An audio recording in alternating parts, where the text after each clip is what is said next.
So, you're looking to see what the new GoPro Hero 9 can do, and whether to buy it or upgrade it from the previous models, or maybe you're just curious to find more about it. Hi, I'm Paul from dronesgetter.com, and in this video you're gonna learn the 21 most important things you should know about the new GoPro Hero 9. I will leave 3 of my favorite things about it at the end, so make sure you stick till then.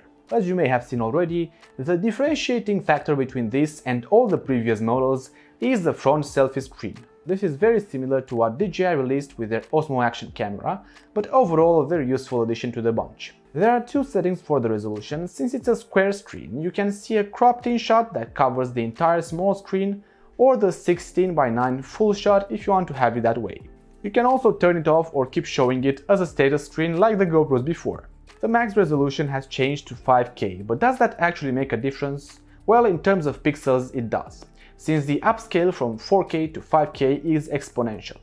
You can see the numbers of pixels on the screen right now, and you can see there's about 6 million pixels more with the 5K resolution. I still record in 4K, but it's nice to have the option, since filming in 5K allows you to cut a lot more from the image for zooming in purposes.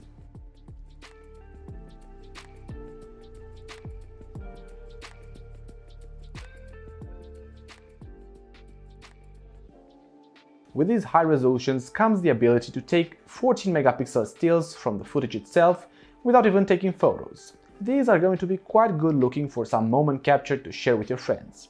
The GoPro Hero 9 does come with the 23.6 megapixel photo mode and the super photo mode, making it a beast when it comes to taking high megapixel quality photos.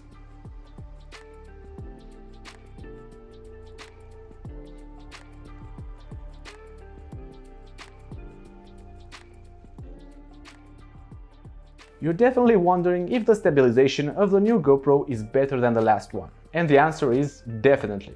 The new GoPro Hero 9 supports HYPERSMOOTH boost mode, which is like the uber extra mega stabilization feature that will make your videos feel like recorded with a gimbal on a gimbal.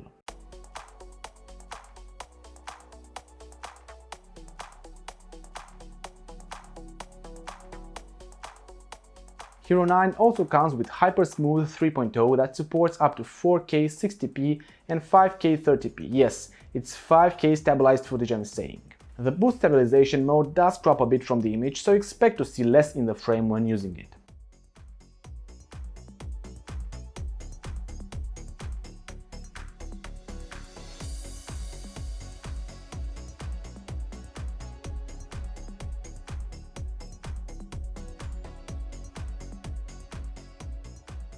It does come with automatic horizon leveling, so if you mount the camera slightly off tilt, it will level the image automatically up to 40% with the normal lens and 100% with the max lens add-on.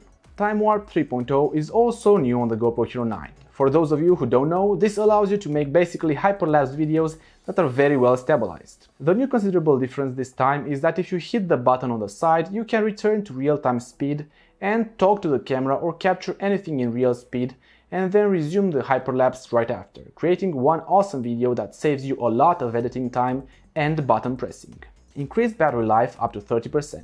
The battery for the new GoPro is indeed bigger, and it lasts 30% more than compared to the GoPro Hero 8. This also makes the camera itself a bit bigger and heavier, but I'd say it's justifiable for the sheer amount of battery freedom it gives you. To give you a perspective of how much more you can record with the new GoPro Hero 9 compared to the 8, let me show you on the screen exactly the numbers. If you're recording in 4K, you have 112 minutes available versus the 74 in the Hero 8, which is a 51% total improvement, which means that if you mainly shoot in 4K, your battery life is actually almost doubled. The rear screen also has been increased by 16%, which makes it look a bit more modern and comparable to the bevel-less phones of today. That also means a better space to see what's happening. As a side note, I wanted to introduce you to a neat charging cable that works with any GoPro, phone, laptop, etc. That's super cool because it doesn't get tangled like basically any other charging cable out there. It's called ZapCoil, and I decided to sell it because I simply got too many of these not to be happy to recommend it. I use it in my car for charging my action cameras, phone, and it really got my charging experience very tidy overall. I have a link in the description if you want to find out more about it. A very interesting functionality is using the Hero 9 as a webcam, which basically turns it into one of the best webcams out there. It's also very useful since you can change how wide you want the shot to be, unlike most other webcams out there. Speaking about connecting yourself with others, the Hero 9 also has a live stream functionality, allowing Facebook, YouTube, and now even Twitch and GoPro.com live streaming.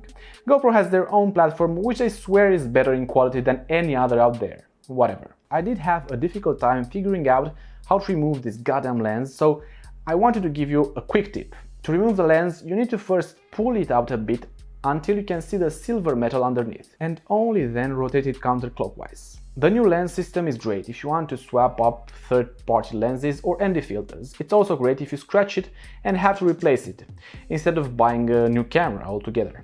There is a max lens mode that can do the horizon lock that we've talked about previously, and other interesting filming modes too.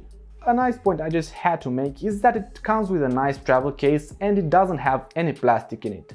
It's all recyclable materials, which somehow makes it look more well done. And it's a bit better for nature. Now let's get into the capturing modes. Speaking of which, duration capturing allows you to program how long you want the GoPro to record for, which is a big saver on battery life and card space. There's also scheduled capture, where you can set up the Hero 9 to turn itself on sometimes in the next 24 hours and start recording. In my experience, this is a bit buggy with the current software, but when it works, you can definitely capture some nice sunsets or sunrises with this function. You just need to have faith. Probably my favorite feature of the new GoPro is the HINDSIGHT mode, which basically makes it the perfect camera for people who stutter a lot. In this mode, you're continuously recording, but the camera only saves the last 30 seconds. This means that when you press the record button, it will save the last 30 seconds recorded. It's great for when you want to take multiple attempts at something and just press the button after the last successful one. For example, you're just filming your kid having a go at his first football match and just want to capture the best moments when he shoots a goal. Built-in mount. I must admit this one is a lifesaver, as mounting the GoPro in a case was just a pain for me in the past, and I kind of felt it was removing from the ease of use. But now there's no need to use a bracket, since you have two tiny feet that can be attached to any accessories you might have had previously with GoPro. And as a bonus, many people have wondered what this thing right here is. Well, it's a better way to drain the water from the microphone, which makes it better to shoot video underwater with and then come outside. It's this tiny hatch looking thing right here that gives you the impression that you have to open it or something. Since this channel focuses more on drone technology and cinematography, I want to give you something for free that will make your drone experience better. First of all, if you're a beginner and are interested in drones in general, you should check out my article with the best beginner drones down in the description. However, if you do have a drone, I urge you to download my free before flight checklist right here, so you make sure each of your flights is well prepared beforehand and you make the most out of it. I can't tell you how many times I went outside and figured out I didn't have the proper setup, so the shot was cancelled altogether, or I just missed a beautiful sunset. This is not only valid for drones, but for camera people in general. Before you go, do not forget to check out my next recommended video right here, because it might be actually something very interesting for you. And don't forget to subscribe and get my free drone checklist over here or in the description if you haven't already. Yeah, right here, or download the checklist or subscribe, any of it.